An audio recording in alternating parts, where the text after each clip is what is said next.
सुबह का खाना। दोपहर के 1 बज रहे हैं और साधना निवास के दरवाजे के बाहर अब तक दूध की थैली और न्यूज़पेपर रखे हुए हैं।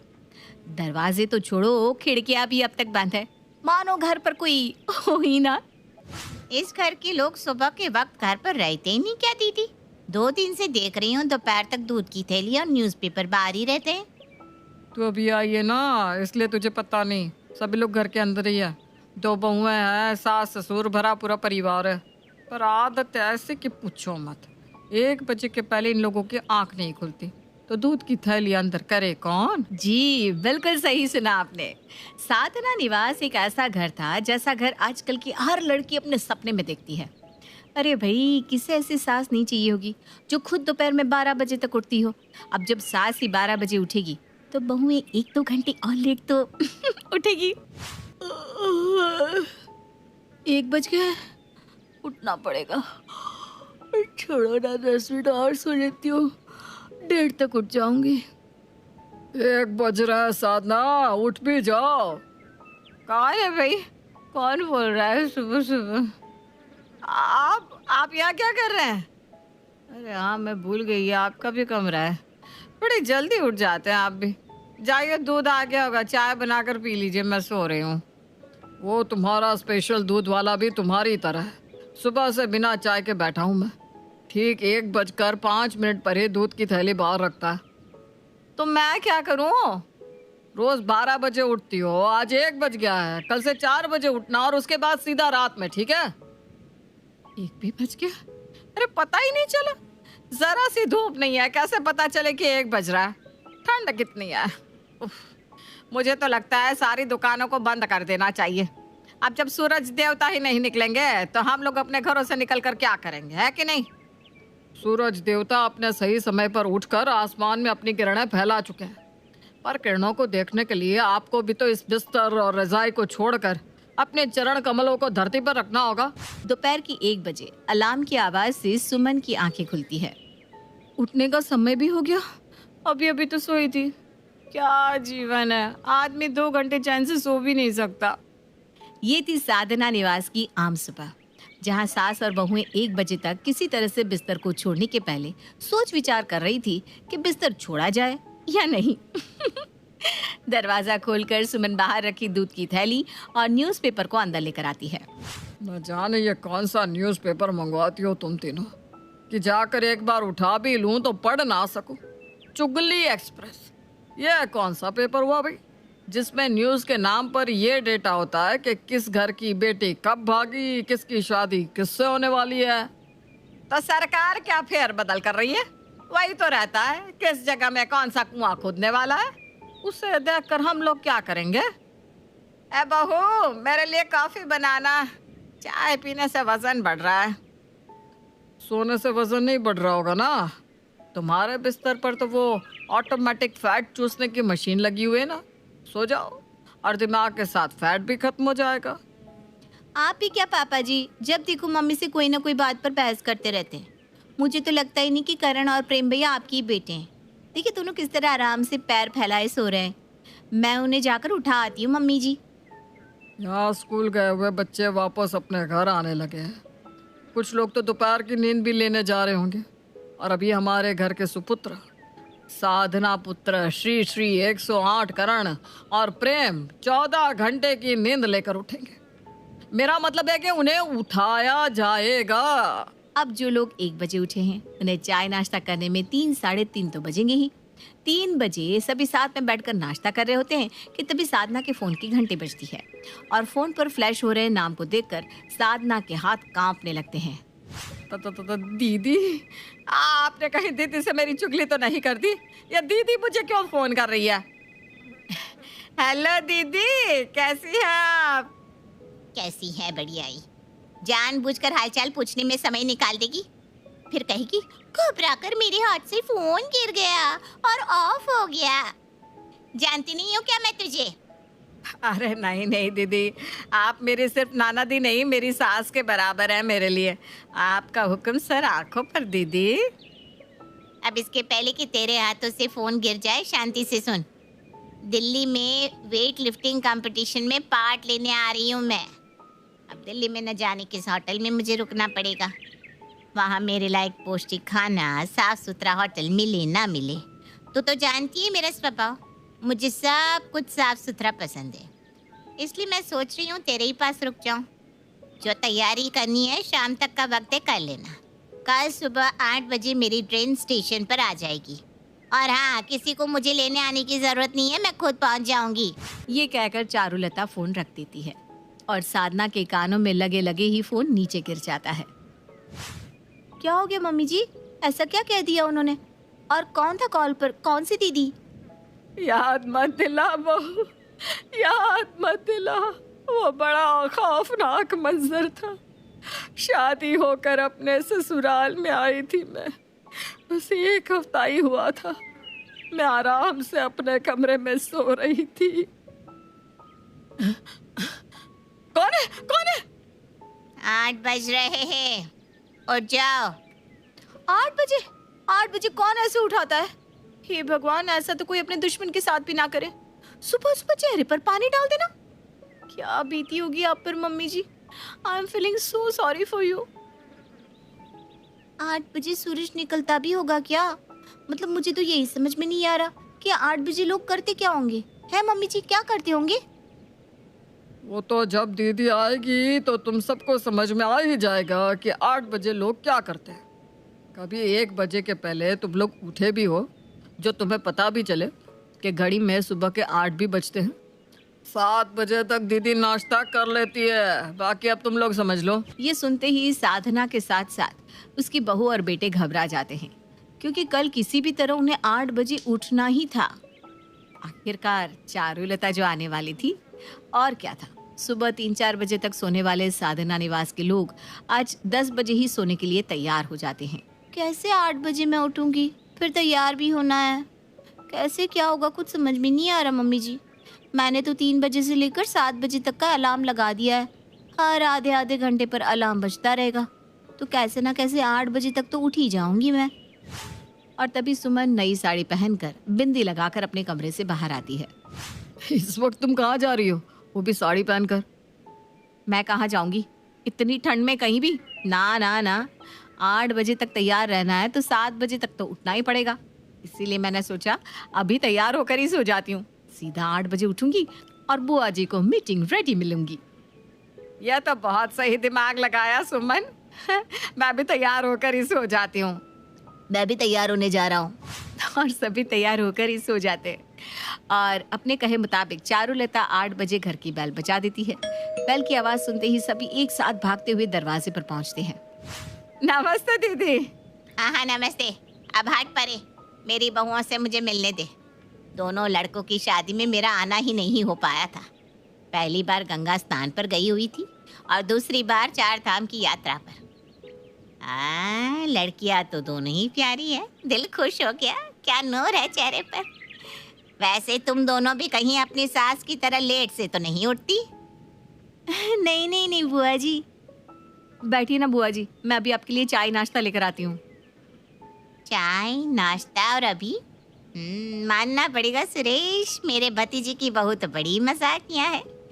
इस वक्त तक तो दोपहर के खाने की तैयारियां शुरू हो जाती है। बेटा जा, तू करेले की सब्जी, जौ की रोटियां और बाजरे की खिचड़ी बना ले।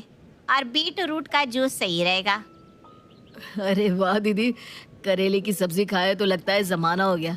मैं अभी जाकर करेले की सब्जी लेकर आता हूँ। सुरेश की खुशी देखकर तो साधना गजब की डर जाती है। उसकी दोनों बहुएं उसे फुसफुसा कर कहती है, करेला कैसे खाएंगे मम्मी हम? बाजरा क्या होता है? कैसे बनेगी खिचड़ी उसकी? अब जिन लोगों को ये भी नहीं पता कि बाजरा होता क्या है, वो कैसे बनाएंगे बाजरे की खिचड़ी। पर किसी तरह सुमन और शालू किचन में जाकर खाना बनाने की कोशिश करने लग जाती है। ये लाल लाल टमाटर जैसा क्या है दीदी? आई गेस ये कोई वैरायटी है ऑरेगोनो की। क्या लगता है तुझे? मुझे लगता है ये लाल आलू है। मैं तो सोच रही हूँ इसके पकोड़े तल लेते। हाँ ये भी सही है। और किसी तरह दोनों बहुएं मिलकर बनाती है बाजरे की रोटी, जौ की खिचड़ी, करेले की सब्जी और बीट रूट के पकोड़े, साथ में टमाटर का जूस। ऐसा खाना जो चारुलता बिल्कुल भी एक्सपेक्ट नहीं कर रही थी। पर चारुलता हेल्दी खाने में इतनी वैरायटी देखकर गदगद हो जाती है। दोनों बच्चियां मेरे सामने आओ। आओ। चारुलता अपने दोनों हाथों से एक एक सोने का कड़ा खोलकर दोनों बहुओं के एक एक हाथ में पहना देती है। जिंदगी में पहली बार बीटरूट के पकोड़े खाए हैं मैंने। यही तो है घर और बाहर के खाने में अंतर। बाहर कहाँ मिलता मुझे बीटरूट का पकोड़ा। और जौ की रोटी तो खाई थी, पर जौ की खिचड़ी भी बनती है मुझे नहीं पता था। क्या खाना है, अमृत है अमृत। इस खिचड़ी को खाना है कि पीना है? और साथ में ये जूस है कि चटनी? इसको किसमें मिलाना है? और ये हरा भरा क्या है? मुझे लग रहा है ये जो लाल लाल है ना, ये दाल है। और साथ में जो खिचड़ी है वो चावल की जगह बनाई होगी शायद। और ये दोनों को मिलाकर खाना होगा। और करेले को ऊपर गार्निशिंग के लिए दिया है, धनिया पत्ते की तरह। अरे पता ही नहीं चल रहा है कैसे क्या खाना है। तुम दोनों क्या बातें कर रहे हो? खाने के वक्त बात नहीं करनी चाहिए। और साधना, तो ये चम्मच से क्यों खा रही है? 5 उंगली दी है ना भगवान ने, ये भी 5 चम्मच ही है। खा इसी से। हाथों से खाने से अच्छी तरह से पचता है। चलो अब सब भगवान को याद करो और अच्छे से खाओ। और हाँ, खाने का एक दाना भी थाली में नहीं रहना चाहिए। चारुलता को आए अभी मुश्किल से 4-5 घंटे भी नहीं हुए थे कि उसने साधना निवास का पूरा माहौल ही बदल दिया। ठंड बहुत ज्यादा हो रही है नहीं दीदी? थोड़ी देर का मार सीधी कर लेती हूँ। हाँ मम्मी जी, चलो ना, बहुत ठंड हो रही है, थोड़ी देर हीटर में बैठते हैं। मुझे देख, एक पतली सी कॉटन की साड़ी पहनकर तब से घूम रही हूँ। मुझे क्यों ठंड नहीं लग रही? ठंड उन्हीं लोगों को लगती है जो कोई काम नहीं करते।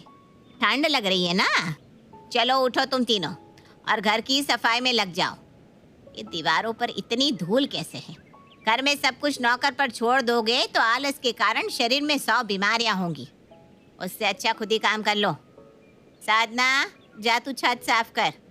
शालू, तू बाहर आंगन साफ कर। और सुमन, तू पूरा हॉल साफ कर। और तुम दोनों लड़के सुबह से दोनों दुकान क्यों नहीं गए? दुकान क्या स्टाफ के लिए खोल रखी है? चलो उठो, दुकान के लिए निकलो। हे भगवान, तेरा लाख लाख शुक्र है। मुझे तो विश्वास ही नहीं हो रहा कि आज मेरे दोनों बेटे दुकान पर जा रहे। वाह भगवान वाह, सबका दिन फिरता है। और दोपहर के 1 बजे तक सोने वाले साधना निवास के लोग आज दोपहर का खाना खा पी कर काम पर भी जा चुके थे। ये था चारुलता का जादू। बुआ सास ऐसी आई कि सभी की सांसें फूल गई। अब इतना काम करने के बाद किसे ठंड लगने वाली थी? और इसी तरह पहला दिन तो निकल जाता है। थके हारे सभी लोग घास फूस खाकर सो जाते हैं। साधना अपने कमरे में सो रही थी कि तभी किसी आवाज से उसकी आंखें खुलती है और वो क्या देखती है कि पॉइंट की ड्रेस पहनी उसकी बड़ी ननद सीटी बजा रही है। हाँ, चल 2 मिनट तेरे पास है, तैयार होकर बाहर आ जा। मेरे दोनों भतीजे और बहुएं बाहर तैयार होकर आ चुके हैं, बस तू ही बाकी है। हम मॉर्निंग वॉक करने जा रहे हैं, जल्दी उठ। रात के 4 बजे? अरे दीदी, अभी तो रोशनी भी नहीं आई। अंधेरे में हम कहाँ जाएंगे? और बाहर कितनी ठंड है, कहीं हमारे मुंह से झाग ना आ जाए। मम्मी जी ठीक कह रही हैं बुआ जी। मुझे तो लगता है अगर मैं बाहर गई तो सिकुड़ी हुई कहीं गिरी हुई मिलूंगी। आज छोड़ देते ना बुआ जी, या फिर हम थोड़े लेट से चले, या फिर शाम को चलते हैं। हाँ, मैं दरवाजे के बाहर खड़ी हूँ, अभी 4 बज रहे हैं। 4-5 तक सभी के सभी मुझे बाहर मिलने चाहिए।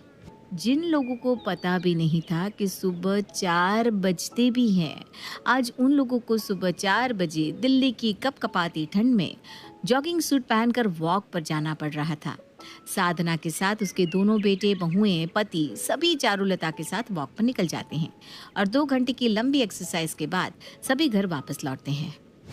शरीर में अब वो जज्बा नहीं रहा दीदी, वरना पहले तो एक गांव से दूसरे गांव पैदल चला जाता था और अभी 8-10 किलोमीटर में ही थकावट सी हो गई। अभी मिट जाएगी थकावट। जाओ सभी नहा धोकर तैयार हो जाओ, नाश्ते का समय हो गया है।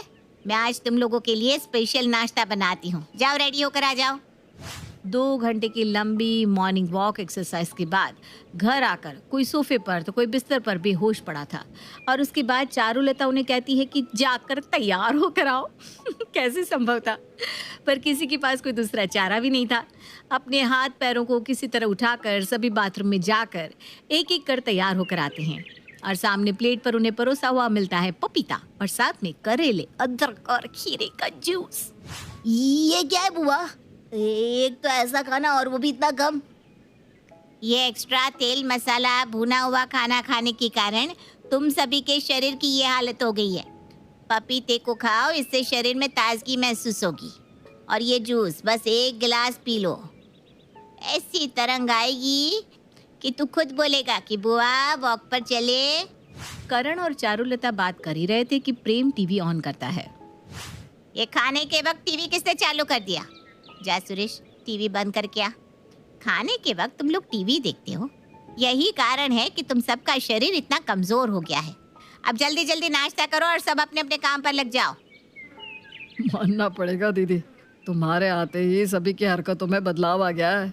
सबकी घड़ी का काटा जो उल्टा चलता था अब सीधा चलने लगा है। मैं क्या कहता हूँ दीदी, कल जब वॉक पर जाएंगे ना तो पेड़ पर चढ़कर फल भी वहीं से तोड़ लेंगे, शरीर की थोड़ी और एक्सरसाइज हो जाएगी। दीदी को एक बार जाने दीजिए, फिर बताती हूँ आपको। अब जो सुबह 4 बजे उठा हो वो थक हार कर 8 बजे तो सो ही जाएगा ना। साधना निवास में जहाँ लोग रात को 1 बजे डिनर करके सुबह 3 साढ़े 3 बजे तक सोते थे, वहाँ आज सभी खा पीकर 8 बजे खुद ही अपने कमरों में सोने चले गए। टाइम पर सोने के कारण सभी की आंखें खुद ब खुद 4 बजे तक खुल जाती है और सभी रेडी होकर हॉल में आते हैं। ये दीदी कहाँ गई, दिख नहीं रही। लगता है आज दीदी को उठने में देरी हो गई। नहीं मम्मी, मैं तो अभी बुआ के कमरे से ही आ रहा हूँ। बुआ तो कमरे में नहीं है, लगता है आज वो हमारे बिना ही वॉक पर चली गई। तो मैं एक काम करती हूँ मम्मी, जाकर नाश्ते की तैयारी कर लेती हूँ। बुआ जी जब आएंगी तब साथ बैठकर खा लेंगे। सभी आधे घंटे घर पर ही एक्सरसाइज कर लेते हैं और नहा धोकर नाश्ते की तैयारी में लग जाते हैं। इसी तरह 8 बज जाते हैं पर चारुलता वापस नहीं आती। आप एक बार दीदी के नंबर पर कॉल तो कीजिए, कहीं रोड पर गिर पड़ तो नहीं गई। कि तभी साधना के फोन की घंटी बजती है और स्क्रीन पर वही नाम फ्लैश हो रहा था जिस नाम को देखकर साधना घबरा जाती थी। वो हड़बड़ाकर फोन उठाती है। मैं ट्रेन में बैठ गई हूँ, तुम लोग अपना ख्याल रखना। हैं? दीदी चली भी गई? उनका तो ऐसा ही है, बिजली की तरह है वो, अचानक ही आती है अचानक ही चली जाती है। वैसे मेरे प्यारे घर वालों, कैसा लग रहा है सुबह उठकर?